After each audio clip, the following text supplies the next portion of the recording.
박민정 씨, 당신 같은 나이에 무슨 변화를 바라는 거예요? 이미 늦었잖아요. 아니요, 늦지 않았어요. 제가 노인들을 속였던 그 시간들. 이제는 그분들을 진심으로 돕고 싶습니다. 그런 말은 쉽지 하지만 당신이 한 일들을 어떻게 갚을 수 있겠어요? 그 많은 노인들을 속인 것을. 여러분, 이런 대화가 제 마음 속에서 계속 반복되었습니다. 제 이름은 박민정입니다. 올해 75. 제가 오늘 여러분께 제 인생의 전환점에 대한 이야기를 들려드리려고 합니다. 인생에는 잘못된 길로 들어설 때가 있습니다. 저는 오랫동안 노인분들의 외로움을 이용해 비싼 물건을 팔았습니다.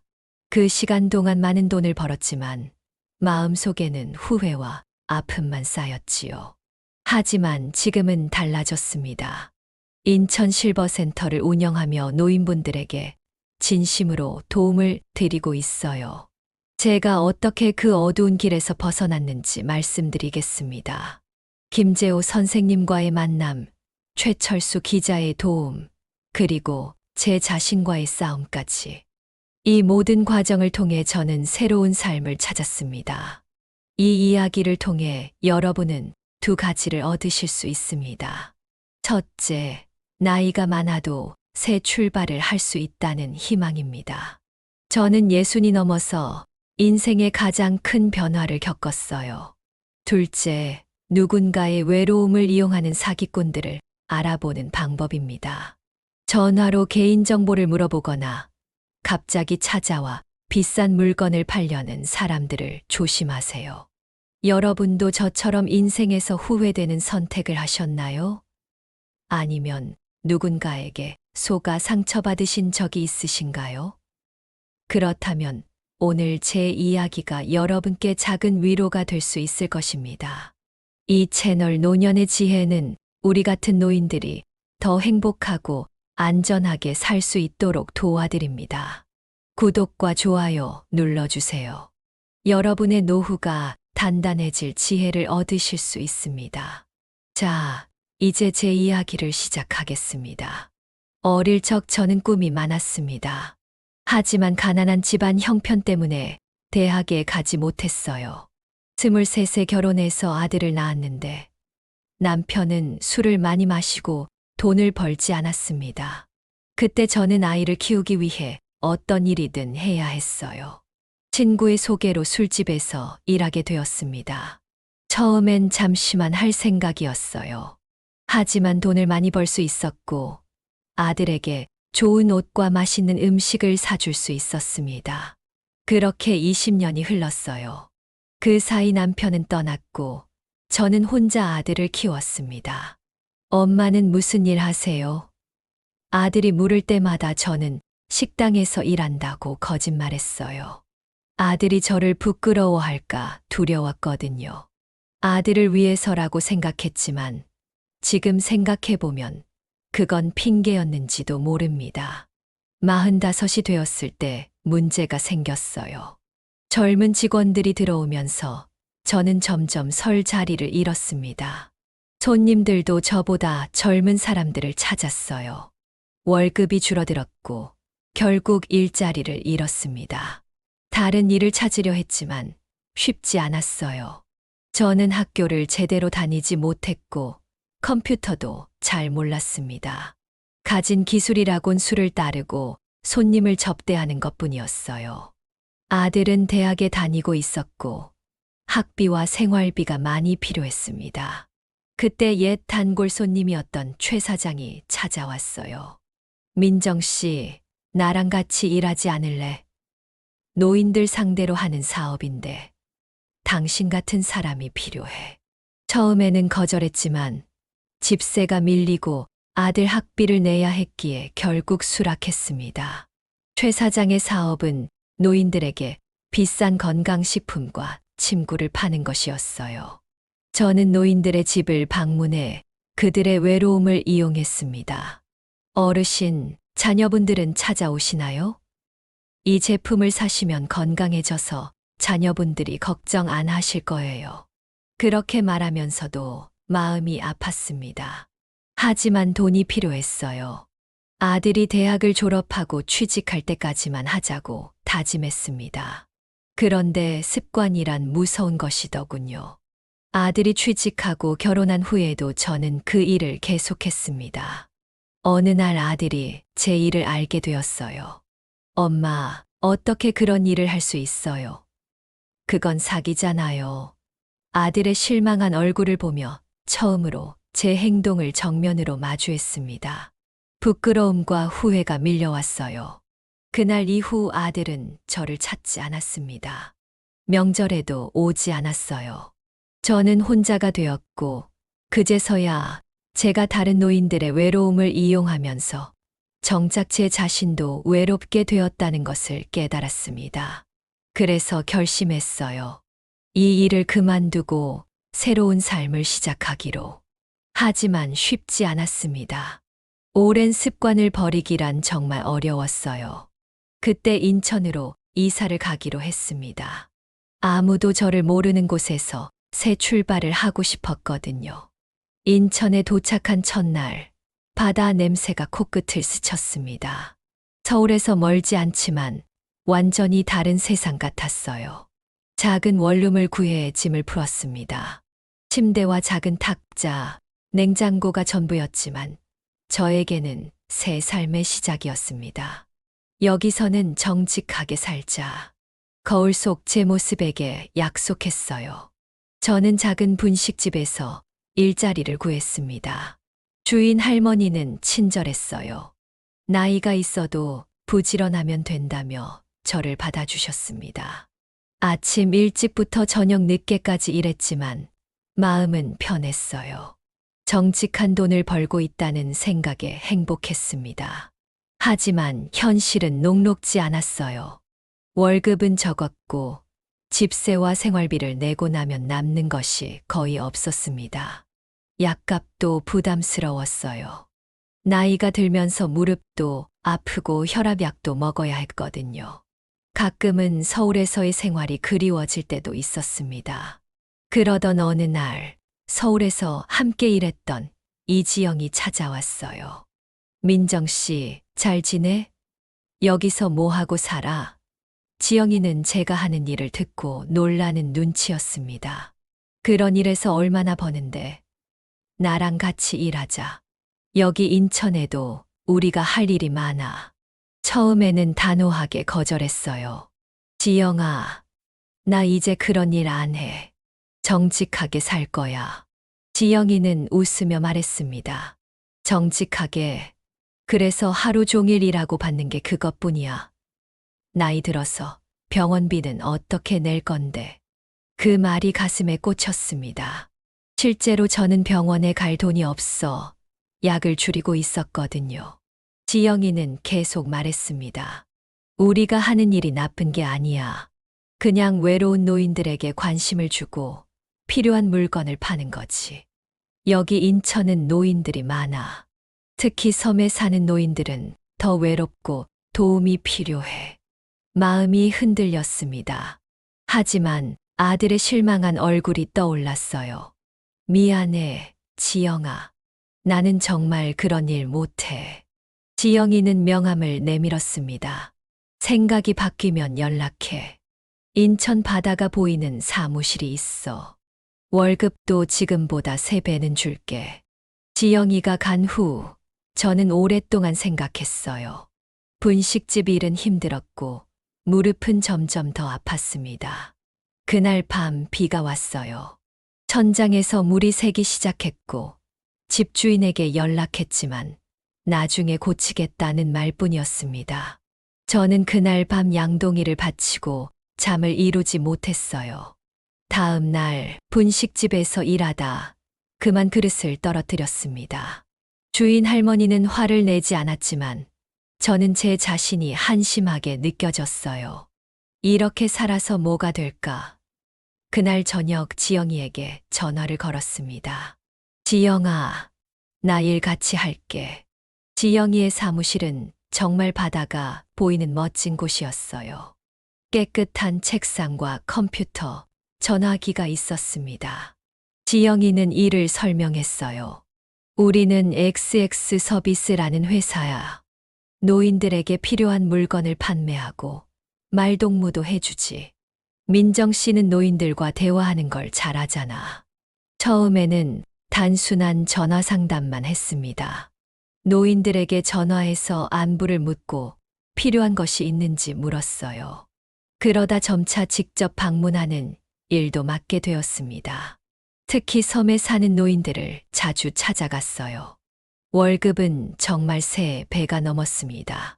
더 넓은 집으로 이사할 수 있었고 병원도 정기적으로 다녔어요. 하지만 마음 한구석이 무거웠습니다. 특히 노인들이 내가 살 날이 얼마나 남았다고 이런 비싼 걸 사나라고 말할 때면 가슴이 아팠어요. 그래도 저는 스스로를 속였습니다. 나는 그들에게 관심을 주는 거야.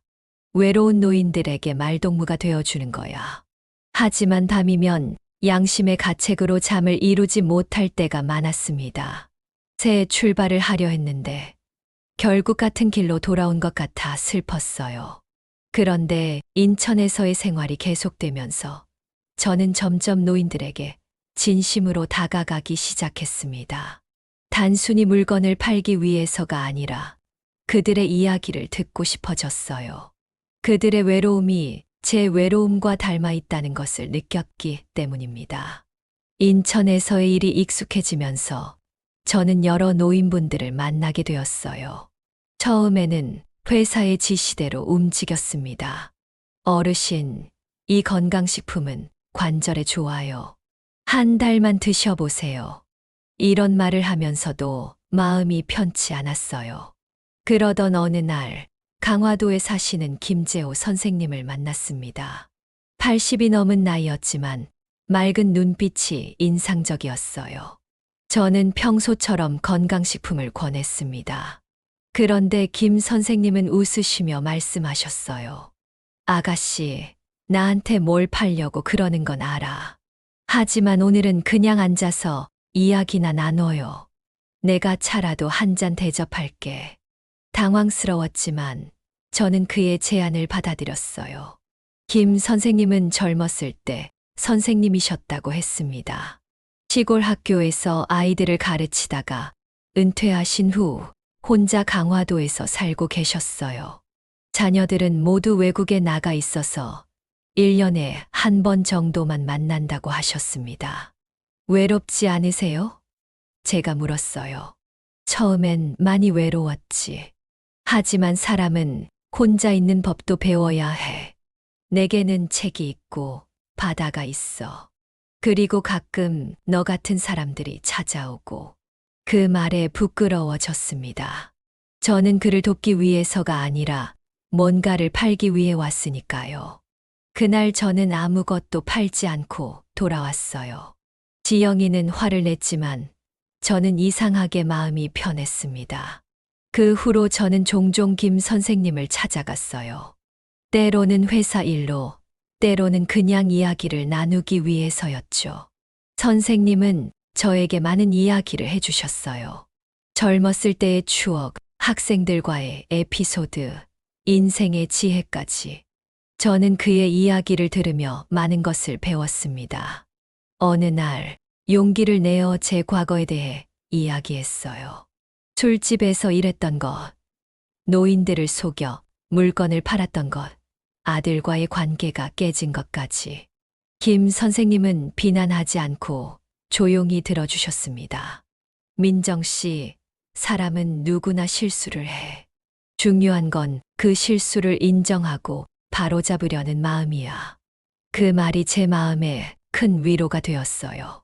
저는 점점 더 노인들에게 진심으로 다가가기 시작했습니다. 물건을 팔기보다는 그들의 이야기를 듣고 진짜 필요한 것이 무엇인지 알아보려 했어요. 하지만 회사에서는 이런 제 변화를 좋아하지 않았습니다. 지영이는 점점 더 압박을 가했어요. 민정 씨, 요즘 실적이 너무 낮아. 우리는 자선단체가 아니라 회사라고. 물건을 팔아야 돈을 버는 거야. 저는 갈등했습니다. 한편으로는 정직하게 살고 싶었고, 다른 한편으로는 이 일을 그만두면 다시 가난해질 것이 두려웠어요. 그래서 타협했습니다. 정말 필요한 노인들에게만 물건을 권하고 나머지는 그냥 말동무가 되어주기로 했어요. 그런데 문제가 생겼습니다. 지영이와 회사 사람들이 노인들에게 더 비싼 물건을 팔기 시작했어요. 특히 치매가 있거나 혼자 사는 노인들을 노렸습니다. 때로는 같은 물건을 여러 번 파는 경우도 있었어요. 이건 사기잖아. 제가 지영이에게 항의했어요. 민정 씨, 현실을 봐. 우리가 이런 일 안 하면 다른 사람들이 할 거야. 그리고 너도 이 월급이 필요하잖아. 맞는 말이었습니다. 저는 월급이 필요했어요. 하지만 양심의 가책은 점점 커졌습니다. 특히 김재호 선생님을 만날 때면 더욱 그랬어요. 선생님은 저를 신뢰하셨고 저는 그 신뢰가 부담스러웠습니다. 어느 날 김 선생님이 아프다는 소식을 들었어요. 병원에 입원하셨다고 했습니다. 저는 급히 병원을 찾았어요. 선생님은 침대에 누워 약해 보였지만 저를 보자 환하게 웃으셨습니다. 민정 씨, 와줘서 고마워. 나 좀 아파서 그래. 많이 아프세요? 제가 뭐 도울 일 없을까요? 괜찮아. 나이 들면 이런 일도 있는 거지. 근데 민정 씨, 내가 부탁 하나 해도 될까? 네, 말씀하세요.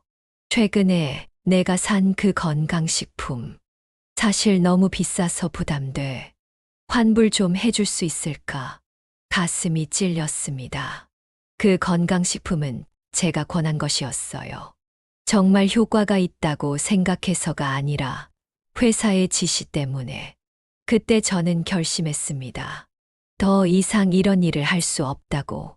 선생님, 제가 환불해 드릴게요. 그리고 사실 그동안 죄송했어요. 제가 진실을 말씀드릴게요. 저는 모든 것을 고백했습니다. 회사의 실체, 제가 한 일들, 그리고 이제는 바뀌고 싶다는 마음까지. 김 선생님은 조용히 들으시더니 제 손을 잡아주셨어요. 용기 있는 고백이구나. 이제 어떻게 할 거야? 모르겠어요. 하지만 더 이상 노인분들을 속이는 일은 하고 싶지 않아요. 그날 이후 저는 회사에서의 일에 더욱 갈등했습니다. 노인들을 돕고 싶은 마음과 생계를 유지해야 하는 현실 사이에서 고민했어요. 그러던 중 한 사건이 제 인생을 완전히 바꿔놓게 됩니다. 바람이 세게 부는 가을날이었습니다. 저는 강화도의 한 노인분 집을 방문하고 있었어요. 그때 낯선 남자가 다가왔습니다. 안녕하세요. 저는 서울일보의 최철수 기자입니다. 잠시 이야기 나눌 수 있을까요? 놀라서 뒤돌아봤어요. 키가 크고 안경을 쓴 남자가 명함을 내밀었습니다. 가슴이 쿵쿵 뛰었어요. 기자라니, 혹시 우리 회사에 대해 알고 있는 걸까? 저는 인천 지역 노인들을 대상으로 한 불법 판매 행위에 대해 취재하고 있습니다. 혹시 XX 서비스라는 회사를 아시나요? 숨이 막혔습니다. 그건 제가 일하는 회사였으니까요. 저는 모른 척 하려 했어요. 잘 모르겠는데요. 저는 그냥 노인분들 안부 확인하러 다니는 사람이에요. 최 기자는 미소를 지었습니다. 박민정 씨, 맞죠? 당신이 그 회사에서 일한다는 걸 알고 있습니다. 순간 도망치고 싶었어요. 하지만 어디로 갈 수 있을까요? 저는 깊게 숨을 들이마시고 대답했습니다. 네, 맞아요. 제가 그 회사에서 일해요. 하지만 불법은 모릅니다. 그럼 이야기 좀 나눌 수 있을까요? 커피숍에서요. 저는 망설였지만 결국 따라갔어요. 작은 커피숍에 앉아 최 기자는 질문을 시작했습니다. 박민정 씨는 언제부터 그 회사에서 일했나요? 1년 정도 됐어요. 노인들에게 어떤 제품을 판매하나요? 건강식품, 침구류, 의료기기 같은 것들이요. 그 제품들의 가격은 어떤가요? 시중가와 비교해서요. 저는 말문이 막혔어요. 사실 우리 회사 제품은 시중가보다 3배에서 5배 비쌌거든요. 좀 비싸긴 해요. 그리고 그 제품들이 정말 효과가 있나요? 이 질문에 대답할 수 없었습니다. 제가 팔던 많은 제품들이 효과가 과장되었다는 걸 알고 있었으니까요. 최 기자는 계속해서 날카로운 질문을 던졌어요. 저는 점점 더 불편해졌습니다. 그러다 그가 한 말에 가슴이 철렁 내려앉았어요. 박민정 씨, 저는 여러 노인분들을 인터뷰했습니다. 그 중에는 김재호 선생님도 계세요. 그분이 당신에 대해 많은 이야기를 해주셨어요. 김재호 선생님, 제 마음속 유일한 양심의 거울 같은 분이었어요. 선생님이 뭐라고 하셨을까요? 선생님이 뭐라고 하셨나요? 당신이 양심의 갈등을 겪고 있다고요. 그리고 진실을 말하고 싶어 한다고요. 눈물이 났습니다. 김 선생님은 저를 믿어주셨어요. 제가 진실을 말할 수 있는 사람이라고 생각해 주셨죠. 박민정 씨, 저는 당신을 비난하러 온 게 아닙니다. 이런 불법 판매 조직의 실체를 밝히고 싶을 뿐이에요. 당신의 도움이 필요합니다. 그 순간 마음속에서 무언가가 무너지는 느낌이 들었어요. 오랫동안 쌓아온 거짓말과 변명들이 한꺼번에 무너져 내렸습니다. 제가 뭘 도와드릴 수 있을까요? 진실을 말해주세요. 이 회사가 어떻게 운영되는지, 누가 이끌고 있는지, 어떤 방식으로 노인들을 속이는지요. 저는 깊은 숨을 들이마셨어요. 이 결정이 제 인생을 완전히 바꿀 수 있다는 걸 알았습니다. 하지만 더 이상 도망칠 수 없었어요. 알겠습니다. 모든 걸 말씀드릴게요. 그날 저녁 저는 최 기자에게 모든 것을 털어놓았습니다. 회사의 구조, 판매 방식, 이지영의 역할, 그리고 제 자신의 죄책감까지. 말하면서 눈물이 계속 흘렀어요. 부끄러웠지만 한편으로는 마음이 가벼워지는 느낌도 들었습니다. 이런 이야기를 해주셔서 감사합니다. 이제 어떻게 하실 건가요? 모르겠어요. 이 일을 그만두고 싶지만 다른 일자리를 찾기 쉽지 않을 것 같아요. 용기를 내주셔서 정말 고맙습니다. 제 기사가 나가면 회사는 조사를 받게 될 거예요. 박민정 씨도 준비하셔야 할 겁니다. 두려웠지만 한편으로는 해방감도 느꼈어요. 드디어 진실을 말했다는 것, 더 이상 거짓말을 하지 않아도 된다는 것이 기뻤습니다. 다음 날 저는 회사에 출근했어요. 지영이는 평소와 다름없이 업무 지시를 내렸습니다. 민정 씨, 오늘은 이 새 건강식품을 홍보해. 특히 치매 있는 노인들에게 좋다고 해. 한 세트에 50만 원이야. 그 말을 듣는 순간 더 이상 참을 수 없었어요. 지영아, 나 이제 못하겠어. 뭐, 갑자기 왜 그래?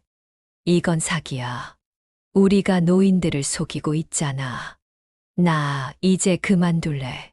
지영이의 얼굴이 굳어졌어요. 민정 씨, 정신 차려. 내가 이 나이에 다른 어디 가서 이만한 돈을 벌 수 있겠어. 현실을 봐. 돈이 전부는 아니야. 나는 이제 양심을 팔고 싶지 않아. 지영이는 비웃었어요. 갑자기 무슨 양심? 너도 지금까지 같이 해왔잖아.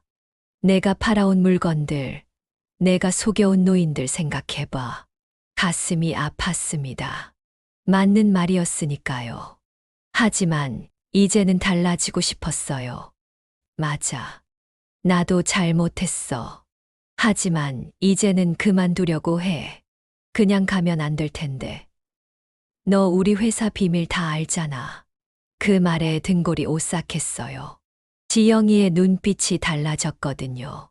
위협처럼 느껴졌습니다. 무슨 말이야? 경찰에 신고하거나 기자들에게 말하면 안 된다는 거지. 알지. 저는 아무 말도 하지 못했어요. 지영이가 이미 알고 있는 걸까요? 최 기자와 만난 것을. 그날 저는 일찍 퇴근했습니다. 집으로 돌아오는 길에 자꾸 뒤를 돌아보게 됐어요. 누군가 나를 따라오는 것 같은 기분이 들었거든요. 집에 도착해서 문을 잠그고 최 기자에게 전화했습니다. 기자님, 제가 회사에 그만두겠다고 했어요. 근데 지영이가 위협했어요. 무서워요. 걱정하지 마세요. 제가 도와드리겠습니다. 내일 경찰서에서 만날 수 있을까요? 저는 동의했어요. 이제 돌이킬 수 없는 강을 건너고 있다는 걸 알았습니다. 하지만 처음으로 제 선택이 옳다고 느꼈어요. 다음 날 아침, 저는 인천경찰서 앞에 서 있었습니다. 다리가 떨렸어요. 정말 이렇게 해도 될까 하는 생각이 들었습니다. 하지만 이미 결정한 일이었어요. 최 기자가 약속 시간보다 일찍 와서 기다리고 있었습니다.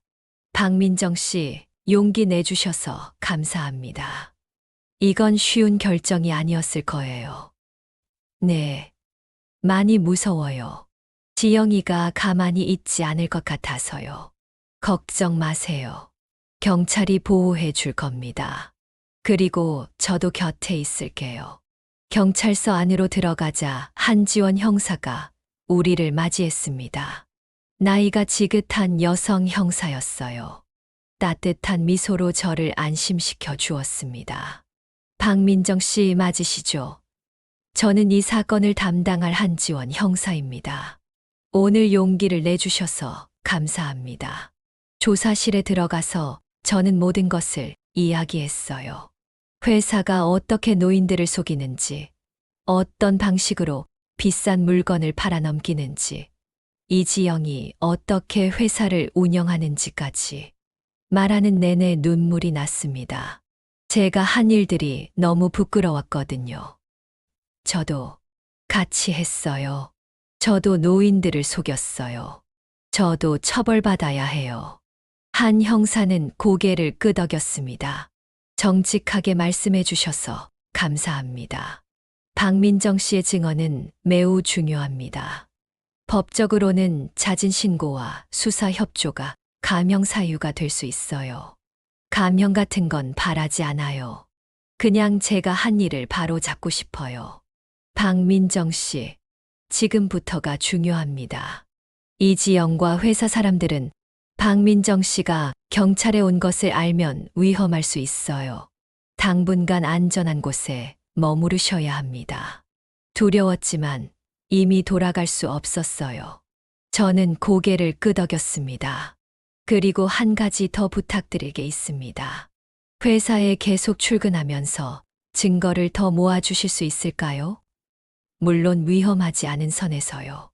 놀랐습니다. 다시 그 회사로 돌아간다는 생각은 하지 못했거든요. 제가 다시 가야 한다고요? 네. 하지만 걱정 마세요. 우리가 계속 지켜볼 겁니다. 박민정 씨가 위험해지면 즉시 중단할 거예요.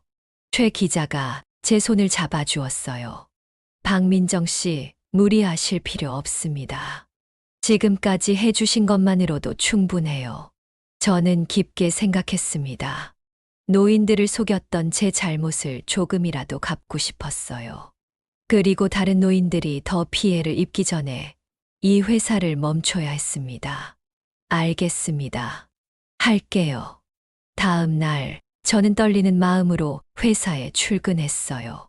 지영이는 의외로 평소와 다름없이 행동했습니다. 민정 씨, 어제는 미안해. 내가 좀 심했지.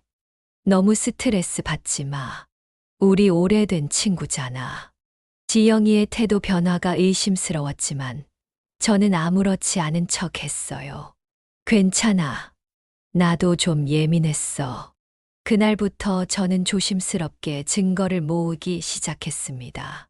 회사의 거래 내역, 판매 목록, 고객 명단 등을 몰래 사진으로 찍었어요.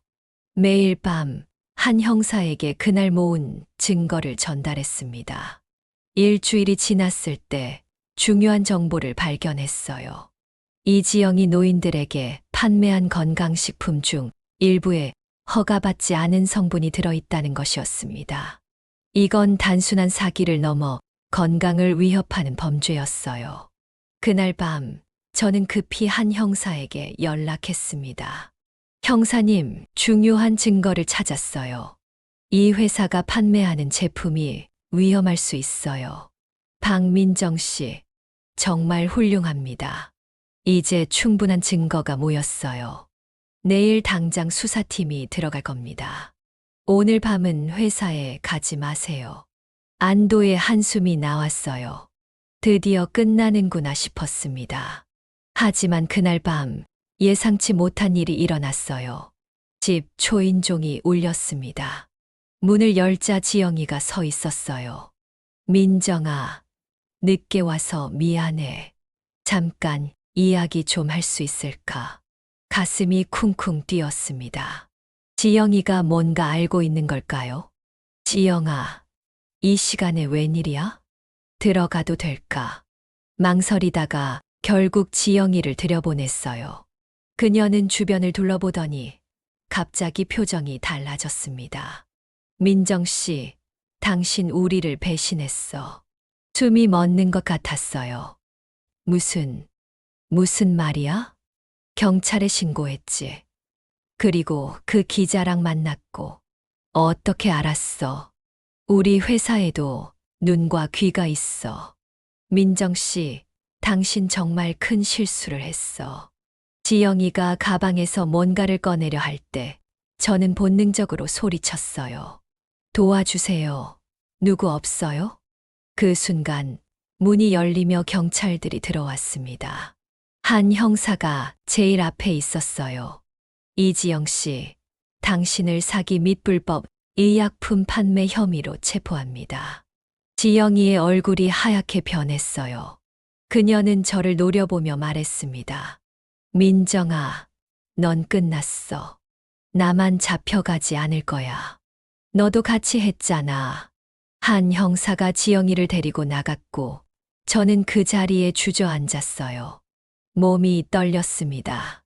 최 기자가 다가와 어깨를 토닥여 주었어요. 괜찮으세요? 다행히 우리가 박민정 씨를 지키고 있었네요. 어떻게 알고 오셨어요? 한 형사님이 지영 씨를 미행하고 있었어요. 그녀가 당신 집으로 오는 것을 보고 바로 연락한 거죠. 그날 밤 저는 안전한 장소로 옮겨졌습니다. 경찰은 이지영뿐만 아니라 회사의 다른 간부들도 체포했어요.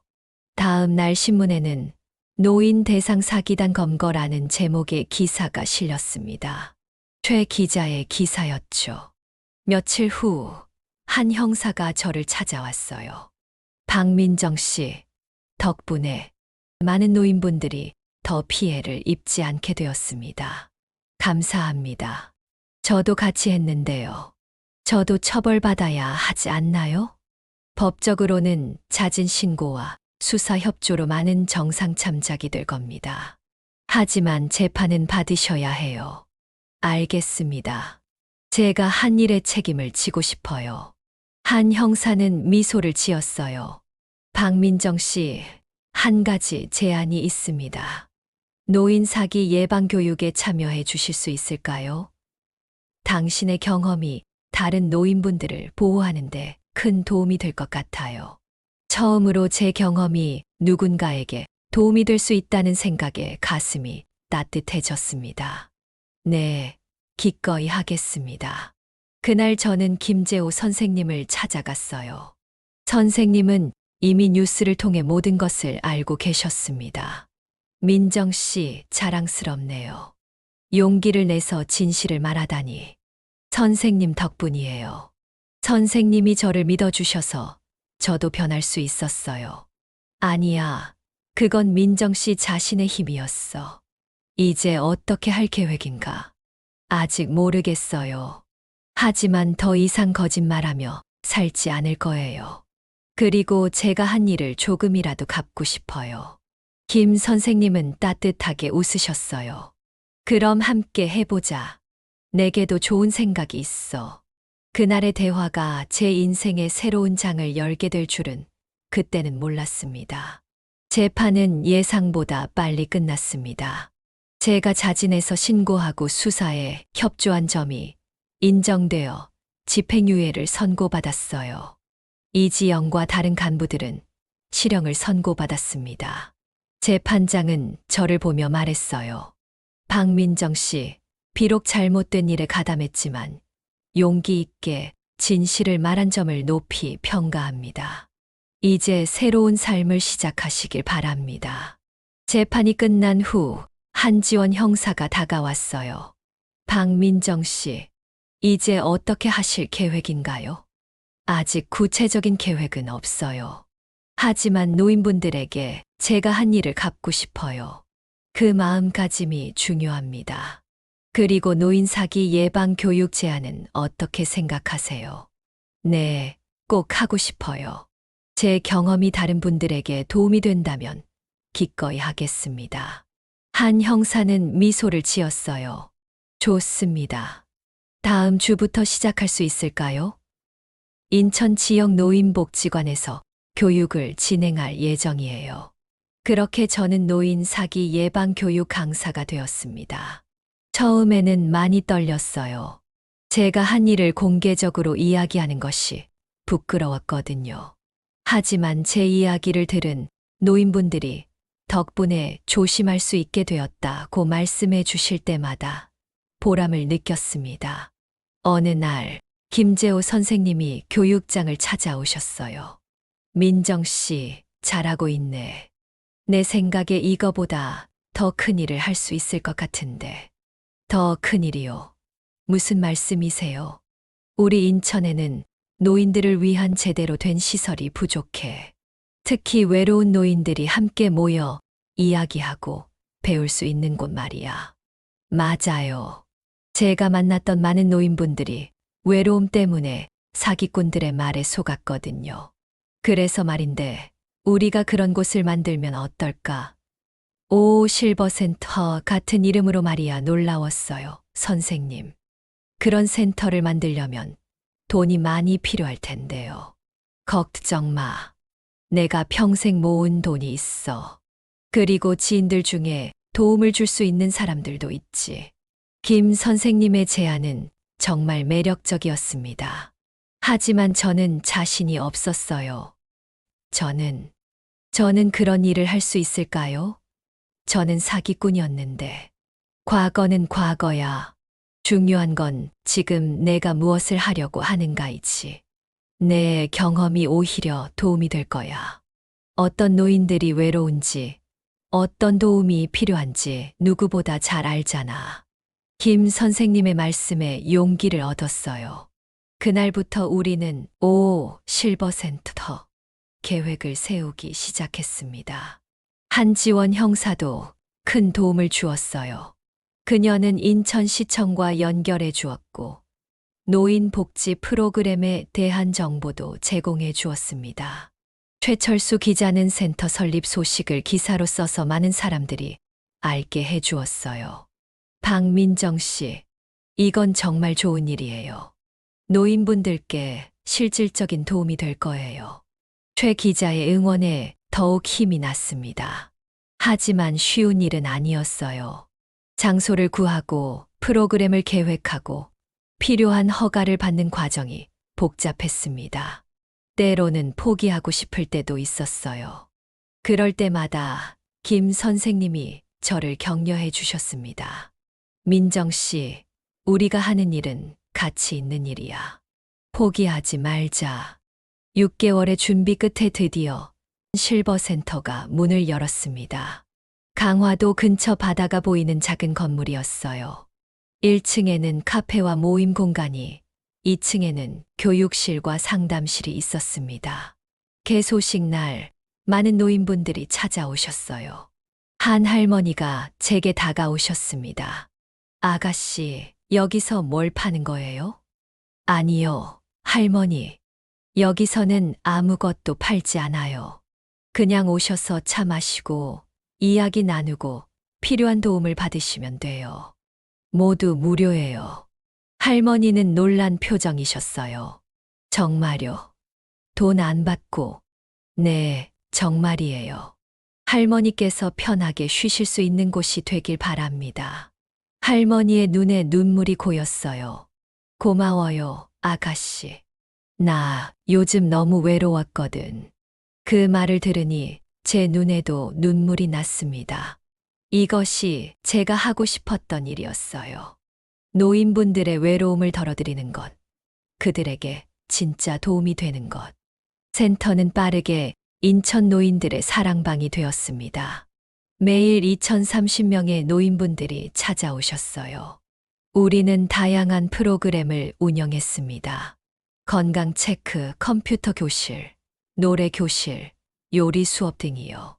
특히 인기 있었던 것은 이야기 나눔 시간이었어요. 노인분들이 자신의 인생 이야기를 나누는 시간이었죠. 김 선생님은 센터의 상담사가 되었습니다. 그의 따뜻한 말투와 지혜로운 조언은 많은 노인분들에게 위로가 되었어요. 저는 주로 센터 운영과 프로그램 기획을 맡았습니다. 어느 날, 한 할아버지가 상담실에서 나오시더니 제게 다가오셨어요. 박 선생, 이런 곳을 만들어줘서 고마워요. 내가 여기 오기 전에는 하루 종일 텔레비전만 보고 있었어요. 이제는 아침에 일어나면 센터에 갈 생각에 기분이 좋아져요. 그 말씀이 저에게는 최고의 칭찬이었습니다. 제가 과거의 노인분들에게 상처를 주었다면 이제는 조금이나마 그 잘못을 갚고 있다는 느낌이 들었어요. 센터가 문을 연 지 3개월이 지났을 때 뜻밖의 손님이 찾아왔습니다. 제 아들이었어요. 엄마, 너무 놀라서 말을 잇지 못했어요. 아들은 어색하게 서 있다가 말했습니다. 최철수 기자님 기사를 봤어요. 엄마가 이런 일을 하고 있다고. 와서 보고 싶었어요. 눈물이 쏟아졌습니다. 아들을 꼭 안아주고 싶었지만 참았어요. 아직은 그럴 사이가 아니라는 걸 알았거든요. 들어와서 둘러볼래? 내가 안내해 줄게. 아들에게 센터를 소개해 주었어요. 노인분들과 인사도 나누고 프로그램도 설명해 주었습니다. 아들은 조용히 듣다가 말했어요. 엄마, 정말 대단해요. 이런 일을 하다니. 고마워. 엄마가 잘못한 일이 많았는데, 이제는 조금이라도 바르게 살고 싶어. 아들은 잠시 침묵했다가 말했습니다. 저도 엄마를 오해한 부분이 있었던 것 같아요. 미안해요. 그 말 한마디가 제 마음에 큰 상처를 치유해 주었어요.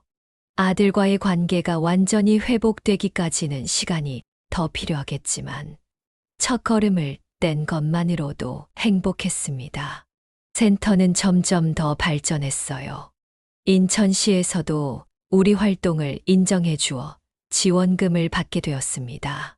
덕분에 더 많은 프로그램을 운영할 수 있었어요. 특히 노인 사기 예방 교육은 제가 직접 진행했습니다. 제 경험을 바탕으로 노인분들께 어떤 사기 수법이 있는지, 어떻게 조심해야 하는지 알려드렸어요. 한 형사는 가끔 센터를 찾아와 도움을 주었습니다. 그녀는 경찰의 노인 보호 프로그램과 우리 센터를 연결해 주었어요. 박민정 씨, 정말 놀라워요. 이렇게 짧은 시간에 이런 변화를 이루다니. 다 형사님과 김 선생님 덕분이에요. 그리고 제 자신을 믿어준 모든 분들 덕분이죠. 변화는 쉽지 않았지만 매일 조금씩 나아지고 있었습니다. 과거의 그림자에서 벗어나 새로운 삶을 살게 된 것이 아직도 믿기지 않을 때가 있어요. 하지만 센터에 오는 노인분들의 밝은 표정을 볼 때마다 이것이 제가 가야 할 길이라고 확신하게 됩니다. 어느 날, 김 선생님이 제게 말씀하셨어요. 민정 씨, 자네는 정말 대단한 일을 해냈어. 자네 같은 사람이 더 많아져야 해. 아니에요, 선생님. 저는 그저 제가 한 잘못을 조금이라도 갚고 싶었을 뿐이에요. 그게 바로 변화의 시작이야. 자신의 잘못을 인정하고 바로잡으려는 용기. 그 용기가 세상을 바꾸는 거야. 김 선생님의 말씀이 제 가슈 깊이 새겨졌습니다. 변화는 거창한 것이 아니라 작은 용기에서 시작된다는 것을. 그리고 그 변화가 모여 더 큰 변화를 만들어낸다는 것을. 인천 실버센터가 문을 연 지 1년이 되던 날, 우리는 작은 기념식을 열었습니다. 많은 노인분들과 지역 주민들이 찾아와 축하해 주셨어요. 아들도 와서 자리를 빛내주었습니다. 그날 저는 모두 앞에서 짧은 소감을 말했어요. 1년 전, 저는 많이 두렵고 불안했습니다. 과연 제가 이런 일을 할 수 있을까? 사람들이 저를 받아들여 줄까 걱정했어요. 하지만 여러분 덕분에 저는 새로운 삶을 살게 되었습니다.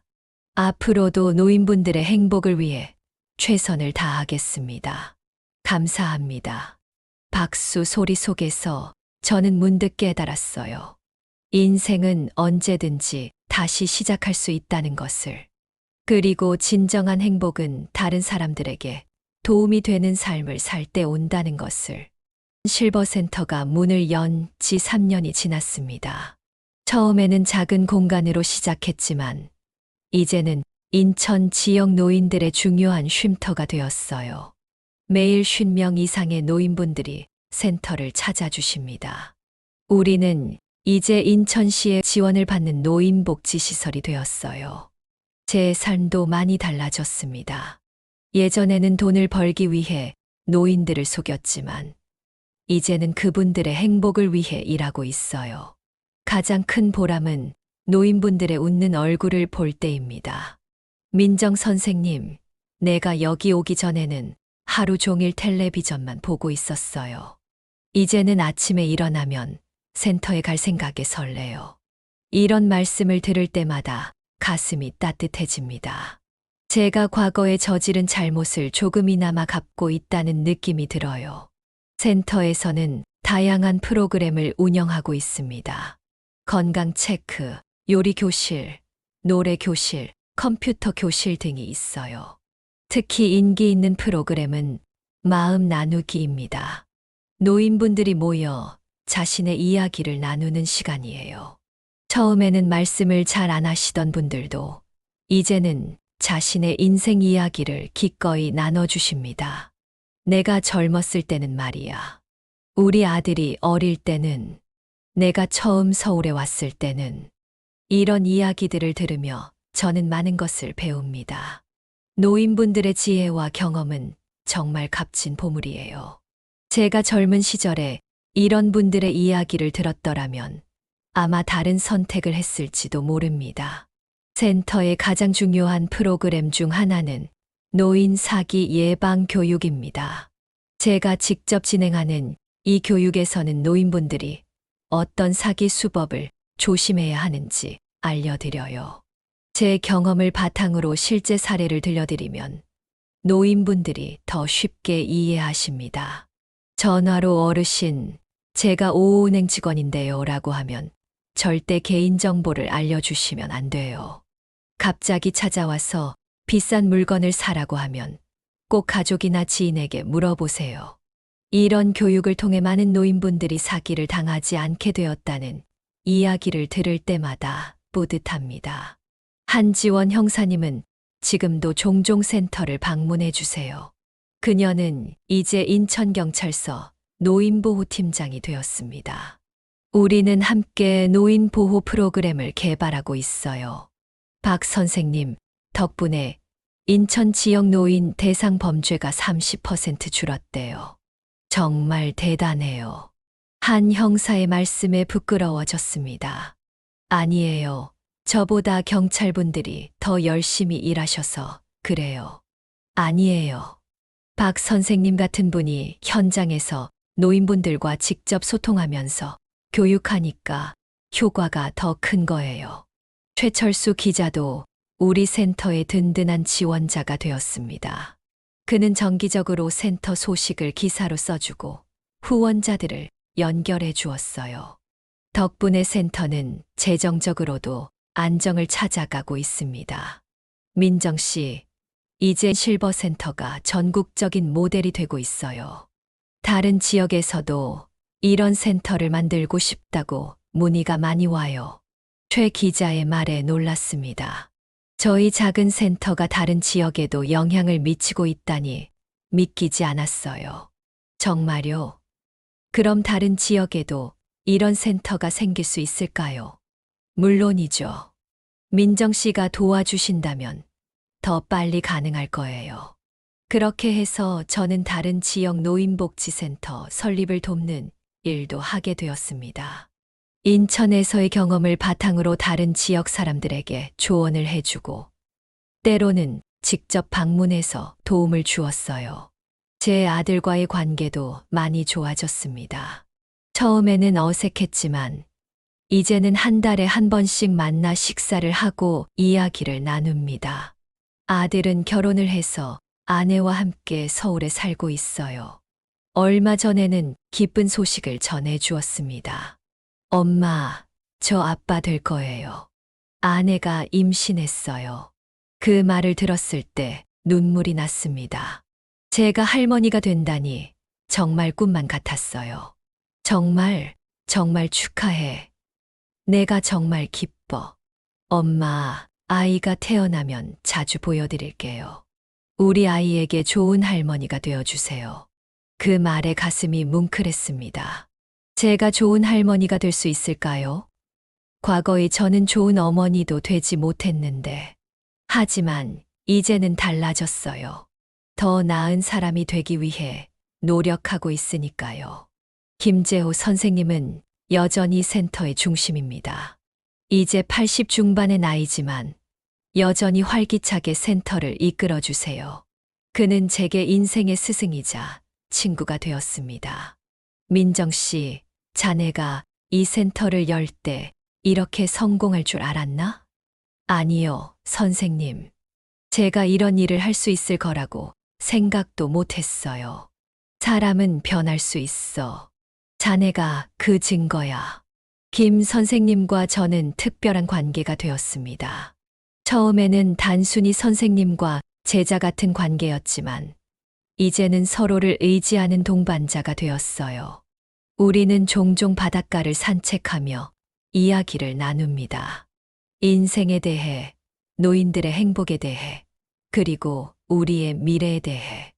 민정 씨, 나 같은 늙은이랑 시간 보내는 거 지루하지 않아?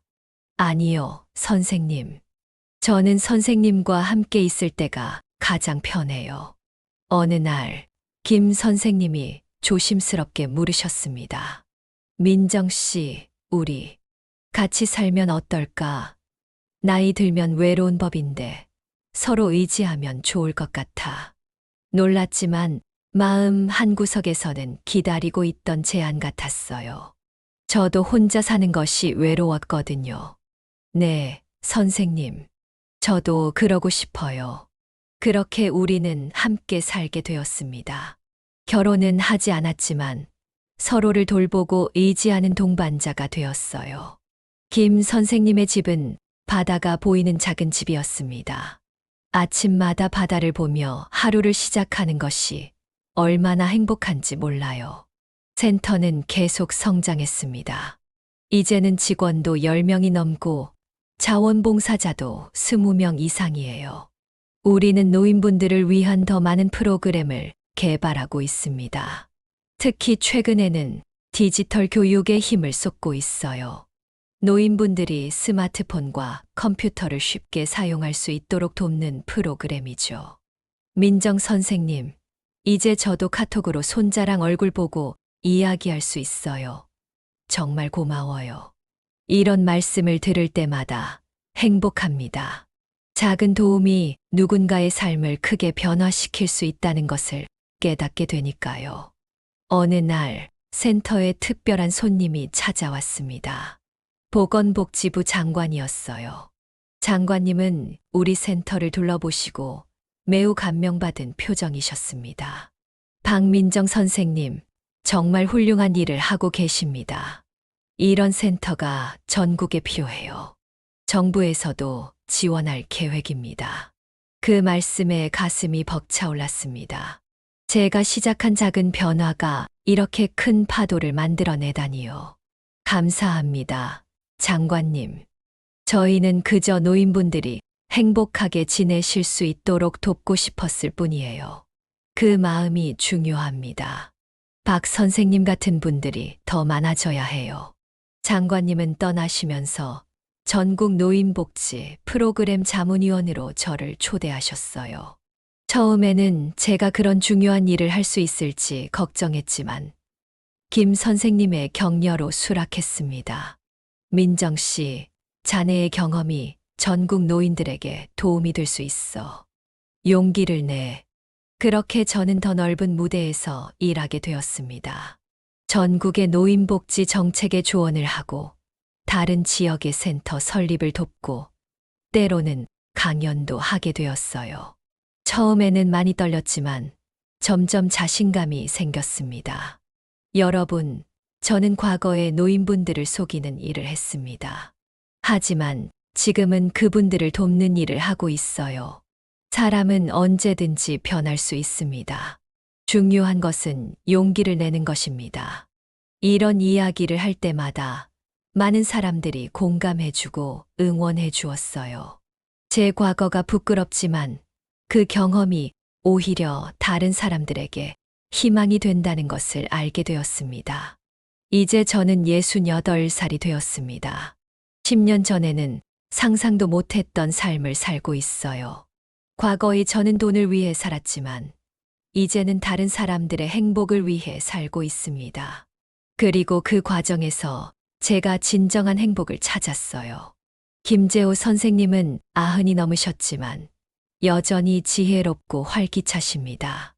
우리는 함께 바다를 보며 노을을 감상하는 것을 좋아해요. 그런 순간이 인생에서 가장 행복한 시간입니다. 민정 씨, 후회 없어. 아니요, 선생님. 지금이 제 인생에서 가장 행복한 때예요. 나도 그래. 자네를 만나서 정말 다행이야.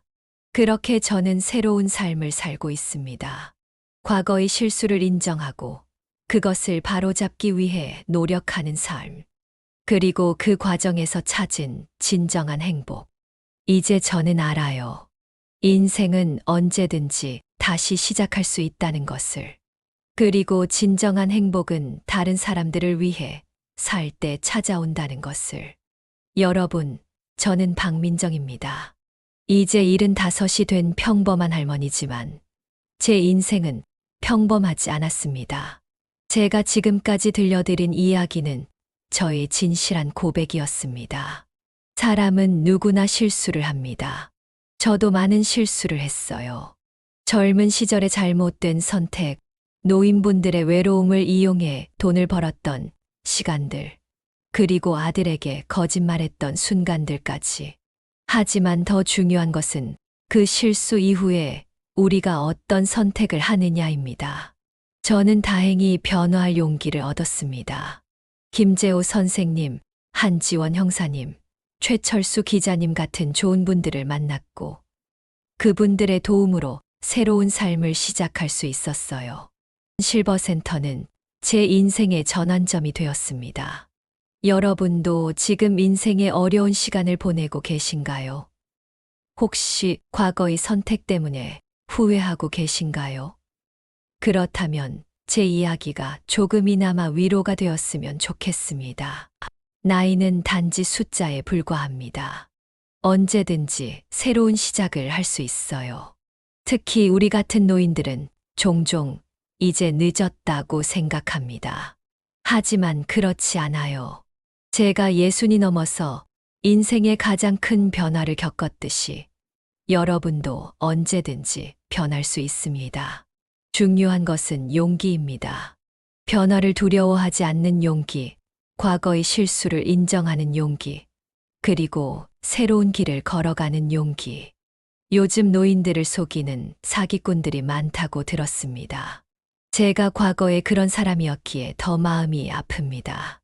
여러분, 절대 낯선 사람의 달콤한 말에 속지 마세요. 비싼 물건을 사라고 하면 꼭 가족이나 주변 사람들에게 물어보세요. 전화로 개인정보를 물어보면 절대 알려주지 마시고요. 저는 이제 과거의 그림자에서 벗어나 밝은 빛 속에서 살고 있습니다. 김재호 선생님과 함께하는 시간, 센터에서 노인분들과 나누는 웃음, 아들과 손자를 만나는 순간들이 제 삶의 보물이 되었어요. 무엇보다 제가 다른 사람들에게 도움이 된다는 사실이 가장 큰 행복입니다. 여러분의 인생도 언제나 새롭게 시작할 수 있습니다. 나이가 많다고 실수를 했다고 포기하지 마세요. 오늘부터 작은 변화를 시작해 보세요. 그 작은 변화가 모여 큰 행복이 될 거예요. 제 이야기를 들어주셔서 감사합니다. 여러분의 남은 인생이 행복과 기쁨으로 가득하기를 진심으로 바랍니다. 다시 한번 이 채널 노년의 지혜를 찾아주셔서 감사합니다. 구독과 좋아요 눌러주시면 여러분의 노후가 단단해질 지혜를 더 많이 얻으실 수 있습니다. 다음 이야기에서 또 만나요. 감사합니다.